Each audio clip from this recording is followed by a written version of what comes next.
कश्मीर में एक बार फिर कश्मीरी पंडितों पर आतंकवादी हमले के बाद विपक्ष को सरकार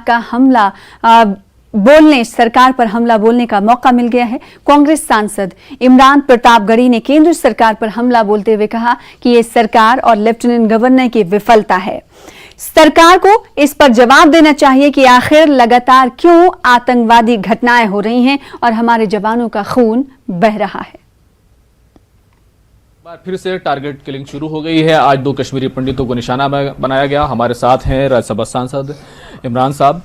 इमरान साहब, अक्टूबर में हमने देखा था कि लगातार टारगेट किलिंग हो रही थी, लेकिन आज फिर दोबारा से शोपियां में इस तरह का एक हादसा हुआ है, इस तरह की एक वारदात हुई है। कश्मीर के मुद्दे पे केंद्र सरकार पूरी तरह से विफल रही है। विफल ही नहीं रही है, उसने देश से झूठ भी बोला है, लगातार झूठ बोला है। राज्यपाल महोदय लगातार विफल रहे हैं कश्मीर को कंट्रोल करने में। इतने दिन कश्मीर को पूरी तरह से लॉकडाउन करके रखा गया, इंटरनेट बंद रखे गए सालों साल, और उसके बाद ये बताया गया कि पूरी दुनिया में क्या नहीं, कश्मीर अब बहुत शांत है। लेकिन न तो टारगेट किलिंग रुकी है, न मुठभेड़ रुकी है, न निर्दोषों की हत्याएं रुकी हैं। तो इससे साफ साफ जाहिर होता है कि कश्मीर पूरी तरह से, कश्मीर नीति विफल है और कश्मीर के मुद्दे पे हमारे जवानों की लाशें आ रही हैं, हमारे जवान मारे जा रहे हैं, निर्दोष नागरिक मारे जा रहे हैं, अलग अलग धर्मों के लोग मारे जा रहे हैं। तो ऐसे में सरकार की जिम्मेदारी बनती है कि वो इस पे जवाब दे, वो देश को बताए कि वो देश से क्यों झूठ बोल रही है।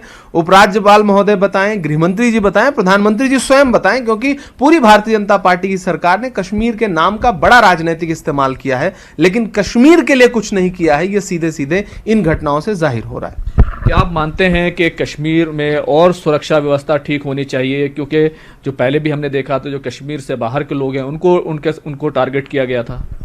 नहीं, कश्मीर में अब जब घटनाएं हो रही कहीं भी, किसी भी राज्य में, अगर कानून व्यवस्था बेहतर नहीं है तो सरकार की जिम्मेदारी है वो सुरक्षा दे, वो क्या करे, कैसे करे, वो तय करे ना। इस वक्त कंट्रोल किसके हाथ में है? वहां राज्य में किसी दूसरे दल की सरकार नहीं है, वहां पे राज्यपाल का शासन है, सीधे सीधे केंद्र सरकार का हस्तक्षेप है, चीजें केंद्र सरकार के कंट्रोल में है। अब वो ज्यादा सुरक्षा प्रदान करती है या मौजूदा सुरक्षा व्यवस्था को चुस्त दुरुस्त करती है, जवाबदेही तय करती है, या उपराज्यपाल को हटाती है, क्या करती है, ये तो केंद्र सरकार तय करेगी ना। तो ये थे इमरान प्रतापगढ़ी, जिन्होंने अपनी मुद्दों पर जो है तमाम पूरी बात रखी है। कैमरामैन कार्तिक के साथ खुर्रम शहजाद, न्यूज़ 18।